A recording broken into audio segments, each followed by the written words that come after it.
All right. Well, welcome everybody. It's a pleasure to be with you here this afternoon. We've got a great presentation lined up for you. This is going to be an interactive 45-minute webinar presentation and video conference. Nobody will be able to see you, but you'll be able to see our panelists and our experts today. Today's topic is on how to increase your direct mail lead quality and how to recruit and retain top loan officers. Today with us we have two experts in the field. Jeff Bush in the field of mortgage marketing, direct mail marketing. He's had some superstar success. He's doing direct mail with 5 of the top 25 mortgage lenders in the country. We've also got with us Jim Cathcart, the motivation expert and the National Speakers Association Hall of Fame speaker, the Golden Gavel Award winner. Many of you have probably seen his books. He's written 18 different books on sales, marketing, motivation, personal growth and development, and one of my mentors as well. So it's a pleasure to have you with us today, Jim. Thank you. Happy to be here.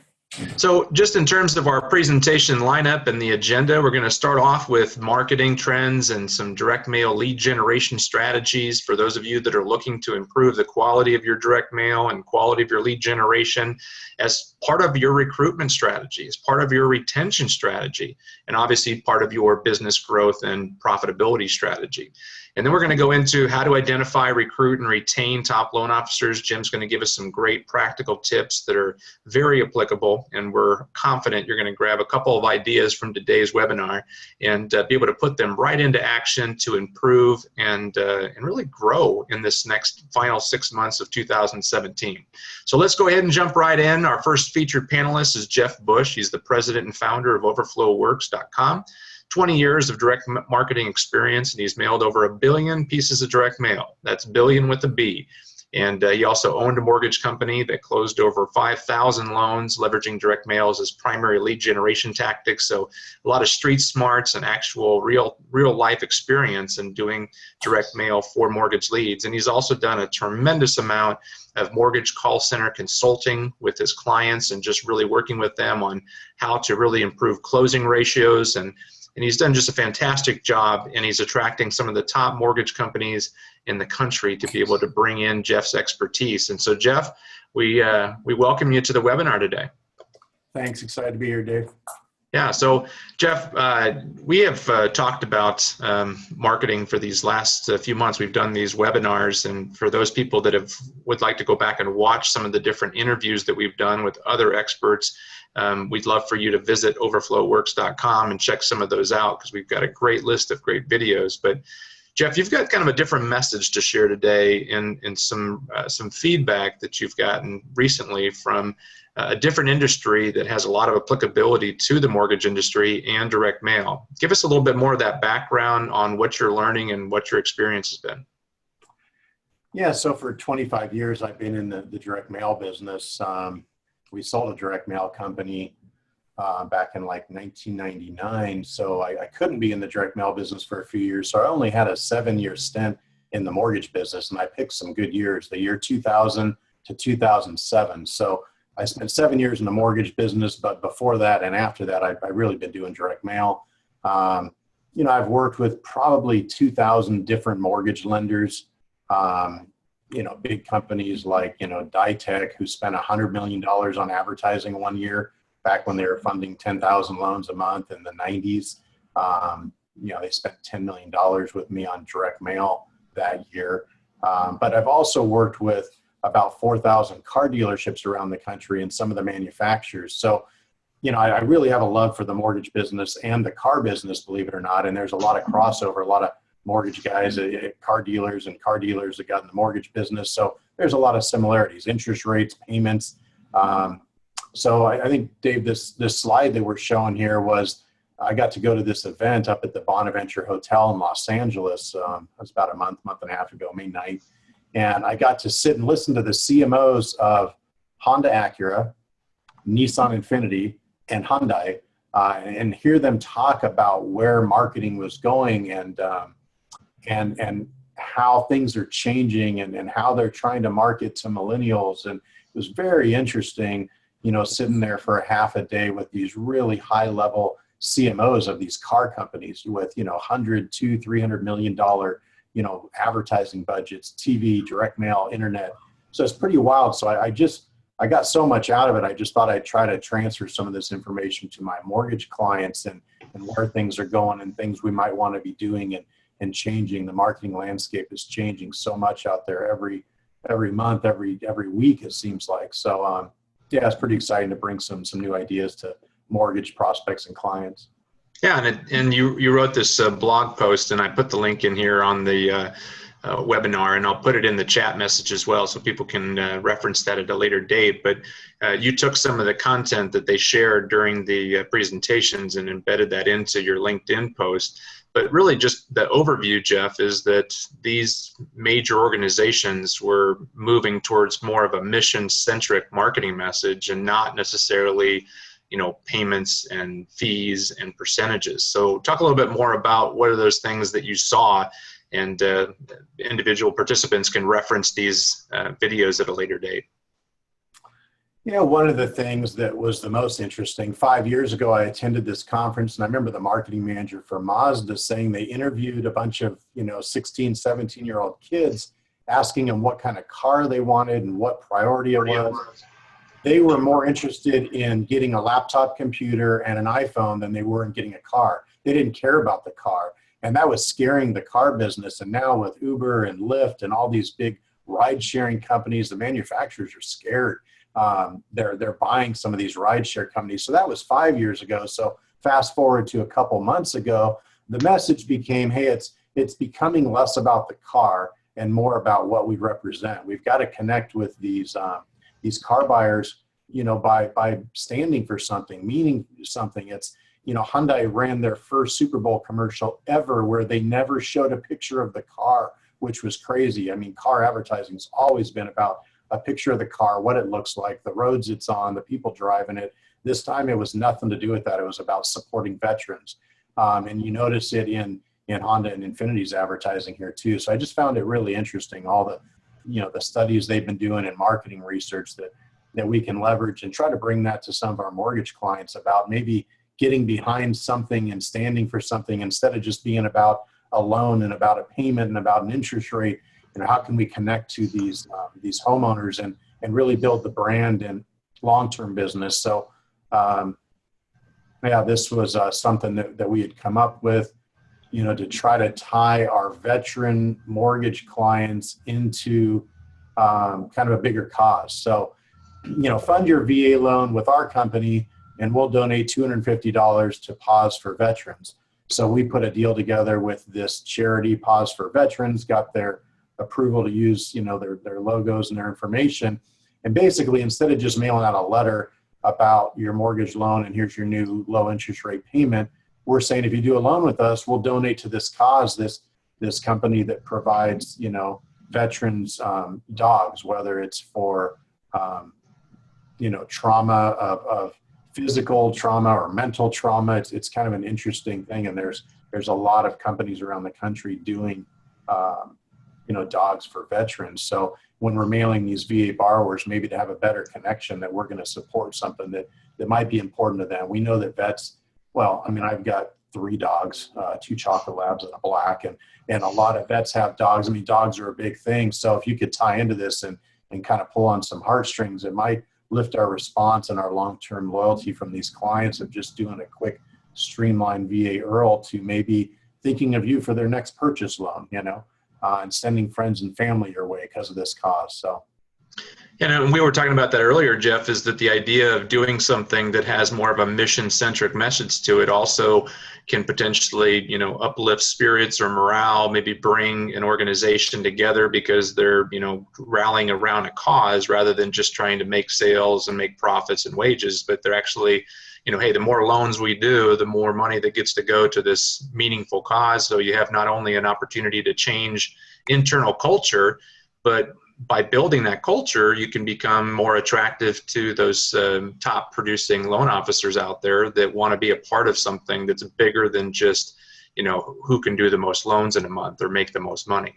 Absolutely. Yeah, it's a great recruiting tool too, that people get a little more excited to work for a company that's got a cause, and that's what all these auto manufacturers were saying. Infinity sponsoring college basketball and supporting cancer. Hyundai kind of went hard on the veterans, and Honda Acura was all about the power of a dream. Mr. Honda, who had this dream to build this car company and started with motorcycles and then built cars and then built Formula One and rockets. And it's pretty amazing. The power of dreams was kind of the way Honda went. Yeah.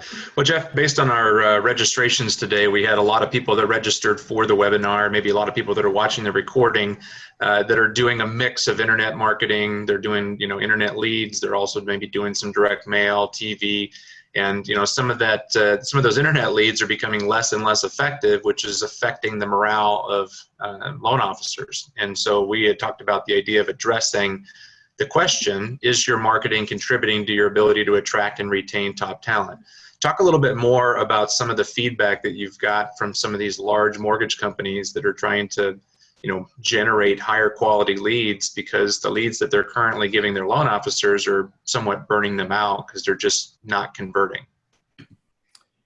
Yeah, great question. So I've talked to a lot of people who their closing ratio on internet leads used to be, I buy 100 leads, I close, 3 sales.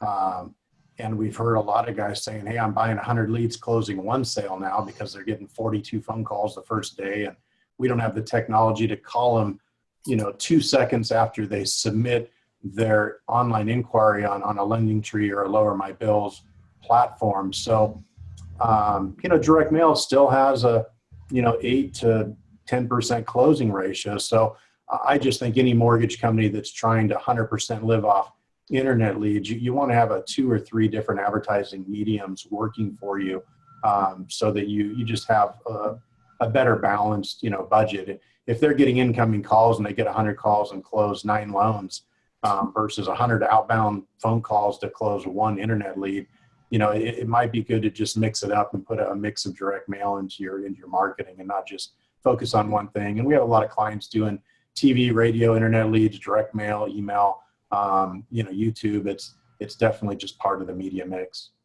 Yeah.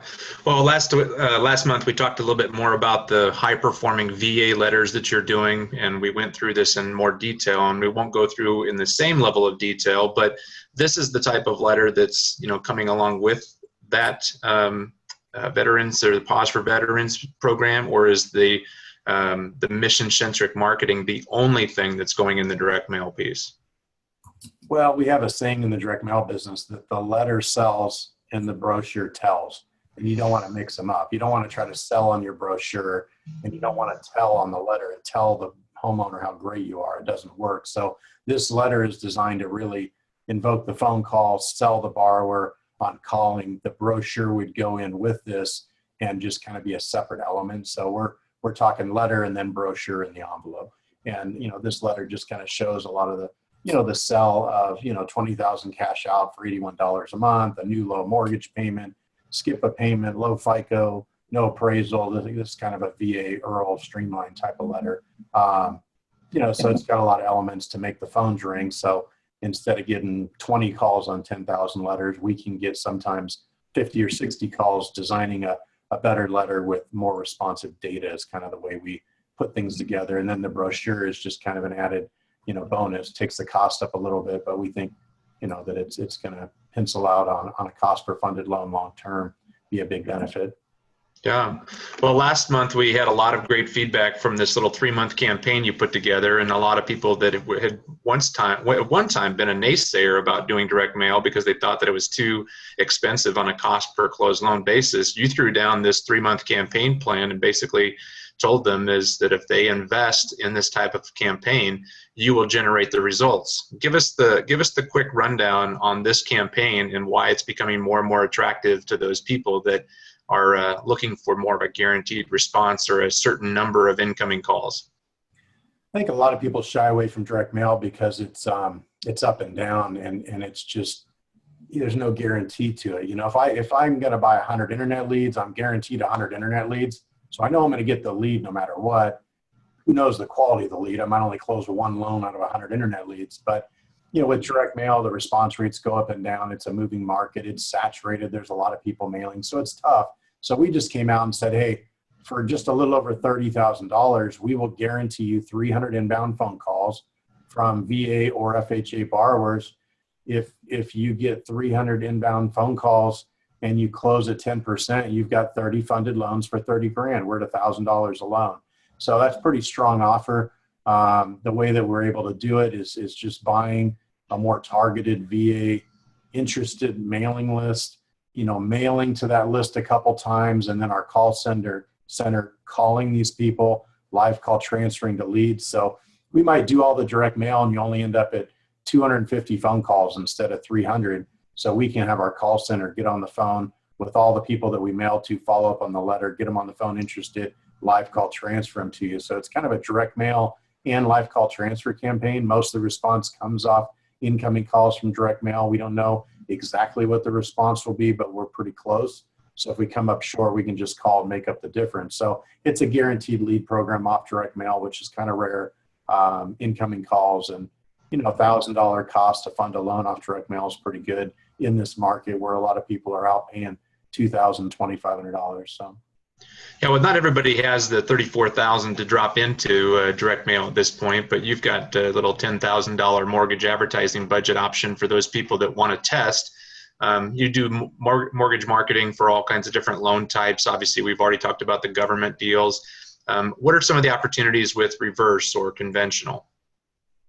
So different loan types, different mortgage companies have niches that they're really good at, different products that maybe not everybody else has. So, we can do direct mail in all these different loan types. I mean, FHA, VA, HARP, reverse, conventional, but each one has a little different response rate and each one has a different closing ratio and each one has a different revenue per loan. So we like to show not just, how many calls you're going to get, but what the closing ratios are on these calls and how much money you're making on these loans and what the real deal is on cost per funded loan. But, if you invest $10,000, with our company, if you average all these campaigns together, you should make around $50,000 back. So it's a 5 times return on investment. And we're, do we have some clients getting 10 times return? Yes. But we've got some getting 3 times return. So this 5 times return is just an average over the 50 clients we do mail for every month in all these different niches and different loan types. So, we could put something together specific to what types of loans you want to go after with our direct mail, our internet leads, our call center, our, brochures that we're doing, tying you into different charities, cause marketing. So, all this is an option for somebody if they wanted to look at something in a different loan type. Yeah, well, I know that one of the other emerging trends in the marketplace is this idea of using different ways to respond and using technology in the form of text marketing and, QR codes and different types of things that are allowing buyers or consumers to be able to interact with an organization and show interest without necessarily calling in, which, again, part of that millennial, maybe it's the idea of just more and more people becoming, phone scarce to a certain extent. Talk a little bit more about the 4 ways to respond technology and why you think that this might be a good tool for not only improving response rates, but also for recruiting and retention. Yeah, so most people that do direct mail just put a toll-free number in a website. All the responses come from an incoming call on your toll-free tracking, probably a recorded phone line, or they go on the web and fill out a form. We're just giving people other ways to respond. Hey, if you don't want to call our toll-free number, you can text us. And when they send a text to you, you actually capture their name, their address, their loan type, their loan amount. So all the information we have on the data gets pushed into your CRM or can be pushed directly to your email address.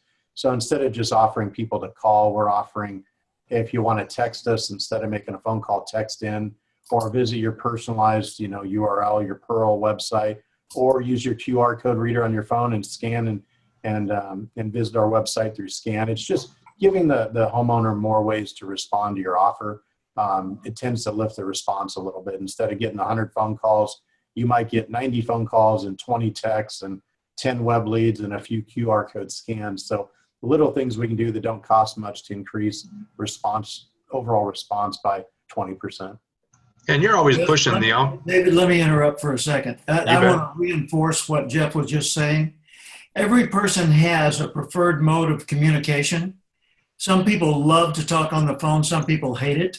Some people text all the time, and some people text only if forced to do so. Some people never use QR codes, and some people love them. You know, and if you will make a part of your regular habit pattern, noticing and noting each person's PMOC, preferred mode of communication, then you'll know that if you want to reach Jim, you send him an email. If you want to reach David, you call. If you want to reach Tony, you text, you know, whatever. And it just makes things work a whole lot more smoothly. Yeah, great comments, Jim. And yes, the opportunity for, you know, options and alternatives is what we're talking about here today, is just continuing to innovate and test. And Jeff, I know you're continuing to gather feedback on these different strategies and always looking to try to refine. And that's probably one of the reasons why you've captured the interest of these top mortgage companies, is that you're the one that continues to kind of go out there and innovate. When something's working, you don't just get comfortable with it. Anything else that you could share about this new technique that you've been using with the PIN codes? Because the PIN codes in the lookup tool have also become, you know, kind of a loan officer's best friend. Yeah, you know, when somebody calls you off your direct mail and you ask them for their ID code off the mailer, or you ask them for their name, I hate listening to these phone calls where the loan officer has to ask the homeowner like 10 questions, and it feels like, you know, you're on trial almost. It's just brutal, and it really hurts the rapport building. So instead of having to ask the homeowner, hey, what's your name, what's your address, who's your lender, what's your loan amount, what's your interest rate, what's your credit score, what's your income, we put this PIN number on the letter. So you just ask them, hey, what's your PIN number? And then you have all those questions answered by going to our website. So when you go to our website and put the PIN number in while you're on the phone with the borrower, the first slide you see is a Google Maps picture of the house. So you can talk to them about their nice home and their swimming pool and their boat sitting on the boat dock. I think this is Newport Beach, nice home, 20,000 square foot, 8,000 square foot house, and property taxes are $27,000 a year. That's a nice home. But it shows you their loan amount, you know, foreclosure, income, FICO score. So instead of asking 10 questions, you're only asking 2, and you're talking to this homeowner as if you know them, and you have all this information on them: square footage of their house, bedroom, bathroom, loan amount. The next slide, Dave, is the lien report. Oh, you've got a first mortgage with Chase, and it looks like you've got a second mortgage, and it's adjustable, and it's adjusting next month. So we have the index, the margin, when the loan goes adjustable. So you have a lot of good information when they open the mortgage. And then the last page gives you 6 of their neighbors and what the house is sold for. So you have comps and have a real good idea of what that house is worth. So it just really helps. This does not help the response on the direct mail, but when your loan officers get the phone call, we've seen people go from a 5% close ratio to 10% just by talking intelligently to these borrowers and having all this. So that's Well, Jeff, you have had not only some great technology and some great tactics for marketing and to generate new qualified leads and a high closing ratio, but you've also done some complementary sales training, consulting, and sales management inside of a call center. Do you want to just talk about that briefly before we move on to our presentation with Jim? Yeah, I mean, we're not a cheap printer, you know. I mean, there's a ton of direct mail companies out there that'll throw a mailing list together, throw a mail piece, and do it dirt cheap and mail it, and your response is your response, and then they're out of the mix. I mean, we tend to get involved with designing the letter, pulling the data, better database, and then we listen to the phone calls and try to help these mortgage companies improve their closing ratio. So I've got a webinar that I did, 7 ways to improve your closing ratio, that kind of gives you a bunch of ideas you can incorporate, that involves training and holding the loan officers accountable, recording phone calls, listening to calls, redistributing the leads to improve your close ratio. So when I owned my mortgage company and I was doing 100, 130 loans a month, I had done some math. If I improved my closing ratio on the leads I was already getting from like an 8% closing ratio to 9%, I would have made an extra $1 million that year. So I went to work hard on improving the closing ratio and not just, you know, sending out more direct mail, and worked on a higher response rate, but also that close ratio. So I can help, and my staff here is pretty trained on getting involved and really helping in a bigger way than just sending out cheap mail, you know. Great. Well, for more information about Jeff and his marketing strategies, you can go to overflowworks.com. That's Overflow Works, two W's with the .com on the end. You can call them here, email them by just going to the website and clicking contact us, and we can get more information. You can get more information about some of the marketing services that they have. We're going to continue our presentation with our second panelist, rock star, superstar, Mr. Jim Cathcart, a good friend and mentor of mine. Many of you have probably heard or read his books or heard him speak. He's got a TED Talk that's got over almost 1 million views now. Jim will have to give me an update. That thing has just been continuing to grow in popularity because his message is one that stands the test of time, and he has been standing the test of time. Been a follower of Earl Nightingale, was actually working under Earl Nightingale, and then Earl Nightingale became the salesperson for his material. Jim actually had Nightingale Conant actually selling his books and tapes back in the day, and he's got an illustrious career, speaking career. Has been noted as the National Speaker Association Hall of Fame speaker. He's in the Sales and Marketing Hall of Fame.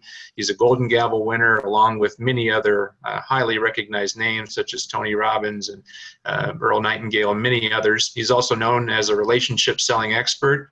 In his recent book, The Self-Motivation Handbook, has got him becoming noted as the motivation expert. So Jim, welcome to our webinar today. Boy, I tell you what, with that introduction, I'd better be good today. Well, I'll tell you, we're going to put you on the hot seat today, and we have some great information for those sales managers, branch managers, and business owners that want to recruit top talent. So let's jump right into it and just talk a little bit more about your background as a sales trainer, sales management consultant, business coach, and all those things in between. I started out selling mutual funds and life insurance back in 1970. Remember 70? That's when they invented dirt. And it seems like that long ago anyway. But I sold mutual funds and life insurance for a while. And then I went to work selling cars. And this was a downward spiral downward slide instead of a uphill success path for the first few years. And then I got outside of the field of selling because I had struggled so much and I was not having much success. And I thought, well, I just don't have any selling genes. And a few years later, I heard Earl Nightingale on the radio, and I got inspired by him, and I decided I want to go into the field of training and development. I want to study applied behavioral science and psychology and learn about that. And as I did, I got better and better at interaction with other people. I got good at leading meetings. I got good at delivering presentations and facilitating training sessions. And then a man heard me one day and he said, Jim, I think you ought to be selling training materials. And I said, well, I don't know how to sell. He said, yeah, you do. You just don't believe in yourself. And he took me under his wing and I started selling Earl Nightingale's training materials door to door to businesses and individuals and became quite successful very quickly. And then a few years later, I was able to start my own business as a trainer and speaker and an author after that. And today I've written 18 books and published them around the world. I just returned literally yesterday from a round the world speaking tour. I did a lecture tour starting June 1, returned home at the late in the evening on June 12th, and covered speaking engagements in Shanghai and Chengdu, China, and Warsaw, Poland before I got home. Speaking to thousands of people. In Warsaw, it was 5,000 people. And all of this is about sales. Well, I've been quite successful in selling training materials. I've been quite successful in other types of sales over the years. But one assignment in particular makes me relevant to today's audience and today's topic. I had a 6-year assignment with MassMutual Life Insurance Company in Tulsa, Oklahoma. When I came into the agency, they had 19 agents who were producing 17 million in annual coverage. That's not much. If you know life insurance, that's almost ready to shut down the agency.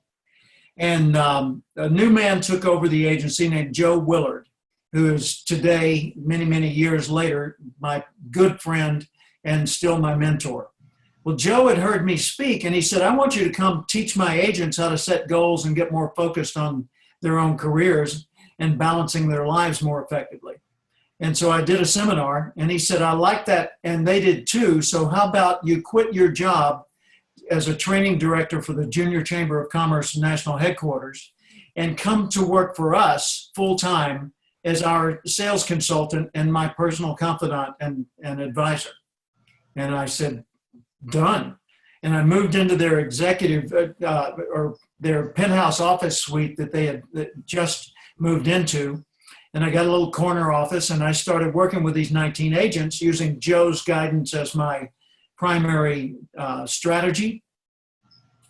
In 5 years, we took those 19 agents, although a few left and a few more came in, but we took 19 agents from an annual production of 17 million to an annual production of 231 million. We did not increase the size of the sales force. We increased the success of the sales force. And we did it through applying a lot of the mentality that we were just talking about a minute ago with Jeff. The whole thing started with changing the culture, looking for a different type of person and recognizing that there's no such thing as just raw sales talent. There's raw sales talent in lots of different categories. So it's not just one overall thing. For example, if you look at the stages in the sales cycle, as you can see on your screen, there's preparation for the sale, the call. There's targeting the right people in the right ways. They're connecting with those people so that they trust and respect you as a credible resource. There's assessing their needs and also their wants, because those might be in conflict. There's solving their problem, which is presenting your solutions. And there is gaining the confirmation that they are committed to making taking an action and making a commitment today. So what's typically called closing a sale in most fields is actually confirming a purchase. And then there's assuring satisfaction, that they're satisfied immediately after and that they remain satisfied and loyal for the longer term. And then there's managing yourself and managing your sales career or your sales activity. So if you look at those 8 stages in the sales cycle, the skills for planning and preparation are different from the skills for solving the problem. The skills for targeting the right people in the right way are different from the skills for connecting with them and gaining their trust. So the way I look at recruiting sales talent is I look at every person as having some level of skill in all 8 of those areas. And then I look at which one is at a high level and which one needs development right now. And that helps me determine whether they're a good investment of my time and energy in bringing them into my team. Now, let's move to the next slide, David. When you look at a person for a potential sales role in your organization, the question you need to be asking is, can this person sell? And I guess you could say every person can sell on some level. But the thing you want to know is, can this person fit into our environment and sell our product or service in an effective way?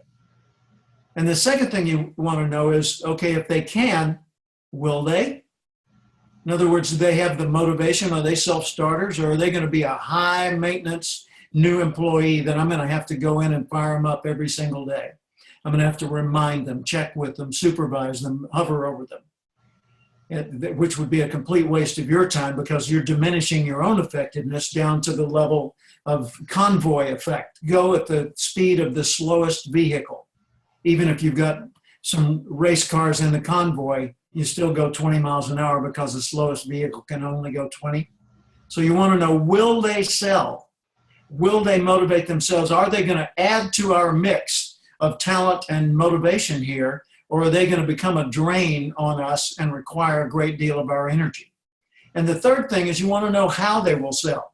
Well, the thing is, most assessments, people use profiles or assessments where people either go online or fill out a written form and they tell you things about themselves, and then you do the scoring and you see whether they have this quality or that quality or whatever. Well, most assessments only measure how they will sell. Most assessments are personality type or behavioral style assessments. And that's good, it's great to know, but using the terminology that I'm most familiar with from my work with Dr. Tony Alessandra, we call the 4 types: the director type, the relator type, the socializer type, and the thinker type. And in the DISC model, that's dominance, interactiveness, steadiness, and compliance. There's also driver, expressive, analytical, and amiable, different terminology that different people use depending on who you're listening to. But it's all the same underlying thing. It's a measure of behavioral tendencies. Okay, that's good to know. But all four of those types can be multi-millionaire sales producers, but they'll do it in very different ways. So that's the how will they sell question. What you want to know in the first place, though, is not how will they sell, can they sell? Does this person have the self-esteem to actually go call on someone they don't know or handle a call with someone they don't know and to handle it in a confident and professional way? Does this person have the intellectual bandwidth to process the information in a way that allows them to see beyond the obvious? Does this person have the emotional maturity to be able to be professional and appropriate and effective even when the circumstances or the interaction is awkward? So that's the thing you want to find out early on. Can this person sell successfully without me having to manage every aspect of them? Second is, will they sell? Will they sell is a motivation factor. It has to do with their own personal velocity. It's an element I talk about in my book, The Acorn Principle. Personal velocity is a combination of your energy, your natural energy patterns, and your drive. And both of those can be increased or decreased by circumstances, but everyone has a natural energy level and a natural intensity of drive that combined together measure your natural velocity, personal velocity. Now, velocity is not speed. Velocity is not how quickly you're acting or how fast and hard you're working. It's how rapidly you are advancing toward your goal. So you could be working seemingly very little, but advancing rapidly toward your goal, and still you'd have high velocity. You could be working frenetically and appear to have high velocity, but in fact have very low velocity. So velocity is a combination of energy and drive, the desire, the will to commit yourself to face and endure challenges and push through them to the goal. And you can measure personal velocity. You can learn to observe and measure these things. And today's seminar is not long enough for us to go into specifically how, but just knowing that it exists makes you more aware, and you'll start noticing velocity differences in people over time. I'm not talking about situational intensity. I'm talking about if I know David or I know Jeff or you know me over a period of weeks, you can see whether I have high, moderate, or lower velocity. If I've got lower velocity, I'm going to require a lot of external stimulus to get me going and keep me going. If I've got high velocity, I'm going to be a self-starter, but a little bit of a loose cannon, so you better be ready to help guide and direct me and aim me in the right direction, right? Most people have moderate velocity. And it's unimportant what a person's velocity is until you ask, will they fit in here?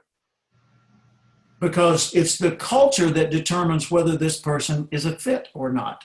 A culture with a great deal of stimulation and reinforcement and encouragement would probably do fine with some low velocity people in it. A culture with a great deal of structure would do horribly with high velocity people in it because they need more freedom of movement.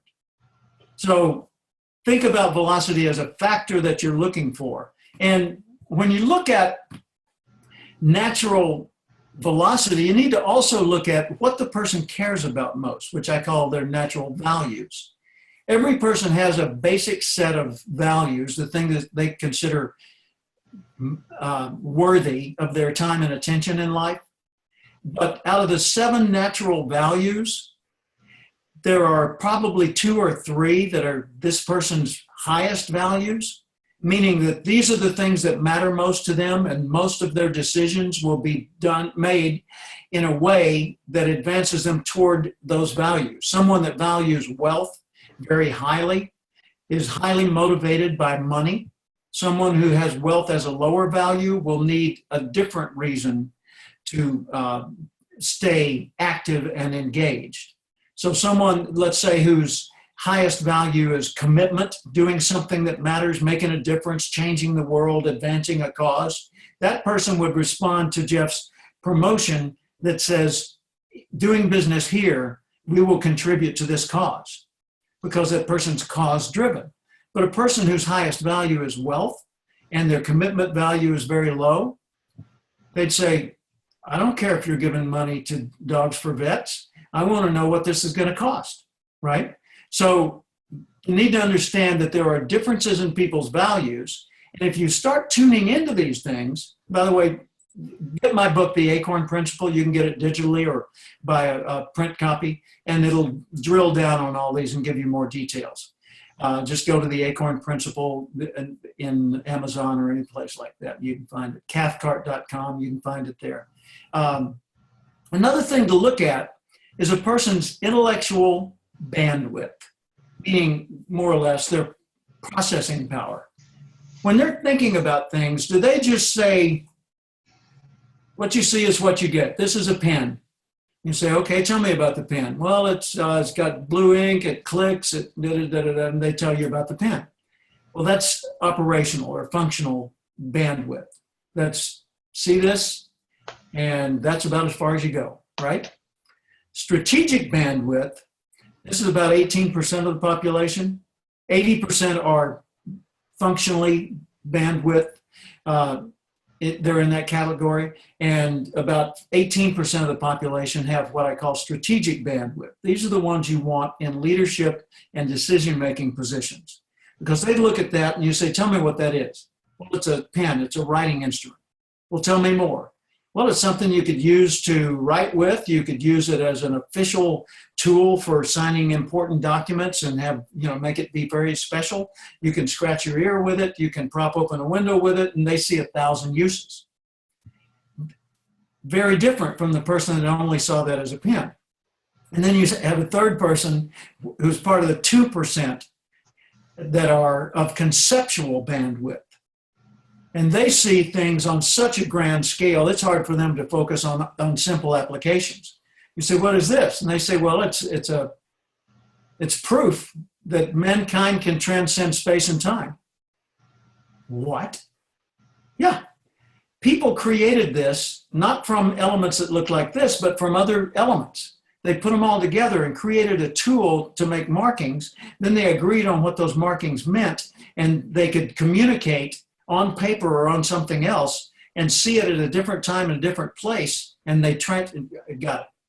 That's too much information. Well, everybody has the capacity to think conceptually, but most people don't.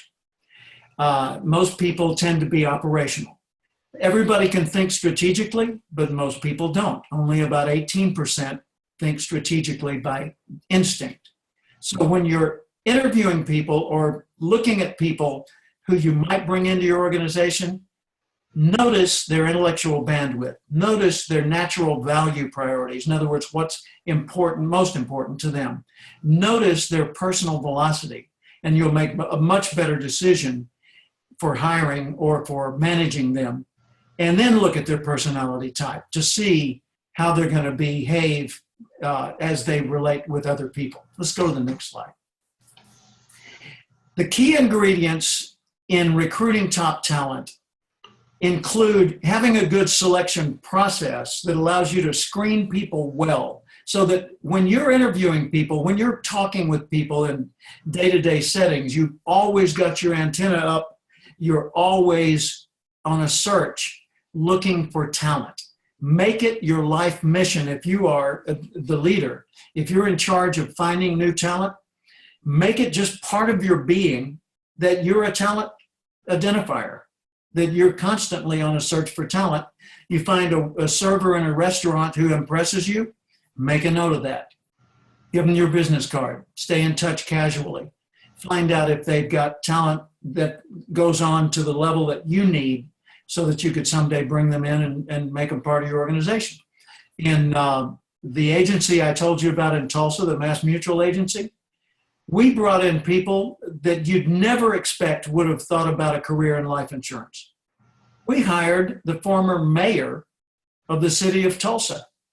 The guy had a law degree, a CPA degree, and we brought him in. And in addition to being a lawyer and a CPA and the former mayor of the city, he acquired his chartered life underwriter, CLU, degree. He became a certified financial consultant, and he went on to make one sale that netted him $300,000 first year commission. It was the largest sale made out of 125 agencies in that company that year. Who'd have thought to look to someone at the level of mayor as a potential recruit for the agency? But we were recruiting racehorses, not draft horses, right? And we put together a very impressive team that was knocking it out of the park. Won the President's Trophy out of the 125 agencies twice in the 5-year period that we were growing that agency. So look at that selection process and think of how you're screening people. And don't worry about whether they want a career with you yet. Just tell them, I need to know more people like you, and you'd probably benefit from knowing people like me. Let's stay in touch. And then get together with them and screen them that way. But when someone comes aboard, have an orientation process that teaches them a whole new way of thinking about the field you're bringing them into. And make that orientation process one that not only just tells them about the business, but orients them to a way of thinking that is compatible with your career path. And have a rule that if they don't feel like family in 30 days on the job, they're out of there. In other words, you'll know on an emotional level as well as an intellectual level whether they fit or not in the first 30 days, and make that decision to cut the cord early. And in 90 days, you'll know whether their behavior is going to be at the level you need. So a lot of people say, well, we'll measure you by your sales results. No. Measure me by my behaviors that lead to sales. And then as I learn and grow and get in place fully trained, then you can measure my sales results. But at first, measure my efforts and my self-motivation and my focus. And then beyond that, set performance standards, not just for outcomes, but for day-to-day behavior. Set a level of professionalism that you expect from people, a level of personal appearance and language use and behavior that you expect, and be the kind of professional operation you would admire and others would admire. And there was something we did at the Tulsa agency of Mass Mutual every year, and this goes back a long time, but the model is one that could be applied today and across any industry, certainly the mortgage industry. We held an annual sales campaign called Quota Buster. That was Mass Mutual's name for it. And our agency started winning Quota Buster right out of the chute.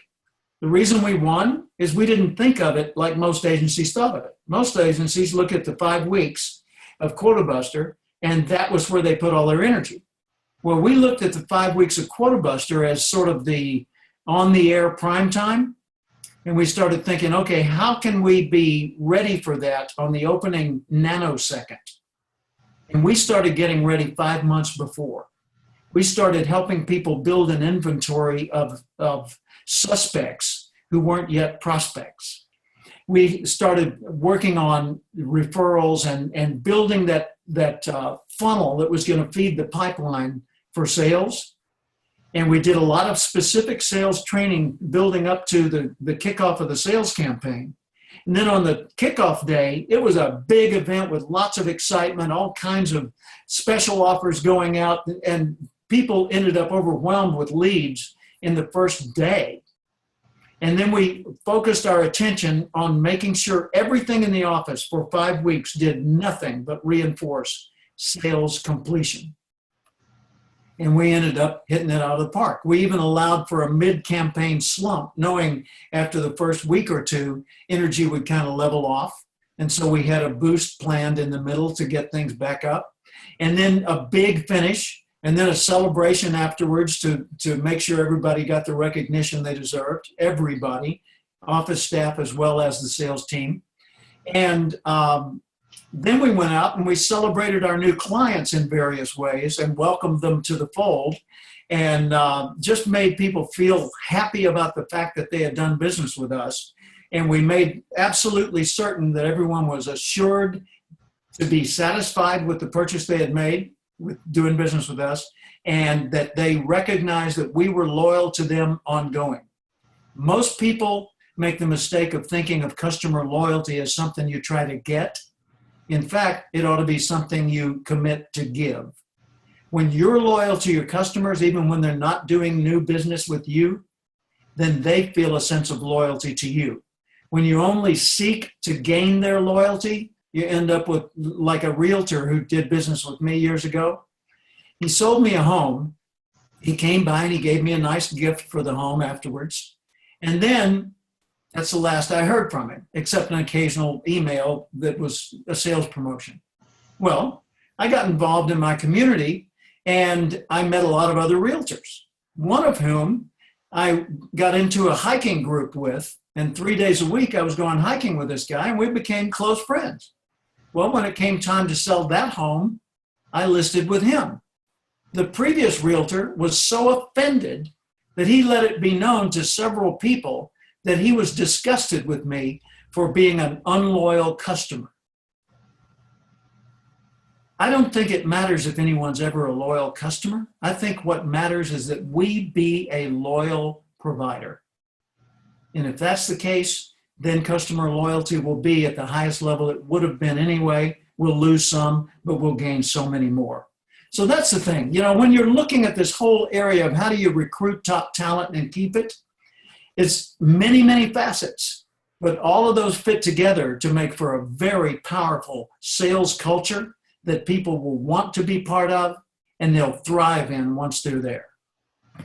Jim, thank you so much for your expertise, and I'm excited to be able to get everybody to go check out your website, themotivationexpert.com or cathcart.com, to get more access to some of the resources that you have for sales professionals, and also the Sales IQ assessment is available on the website. Is that correct? Yes, it is, and that's a tool that people can take. It's priced at $99, and I think there's a special on for $79.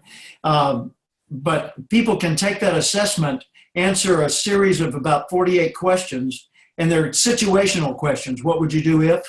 And in this case, every one of the 4 answers that's provided to you is correct, sometimes in some scenarios.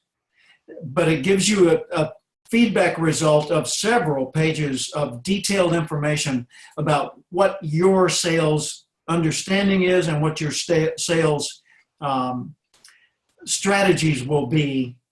And you can quickly see whether that's the right one for the type of selling that you do. Great. Well, thank you so much for sharing your insights and your wisdom. We ran out of time to be able to answer a lot of questions for today's presentation, but we hope that everybody got some great value from today, and we look forward to seeing you all again soon on a future webinar. So on behalf of Jim Cathcart and Jeff Bush, thanks for participating today, and we wish you all the very greatest success in your marketing efforts and your sales management. Thanks, everybody. Thank you, Jeff. See you.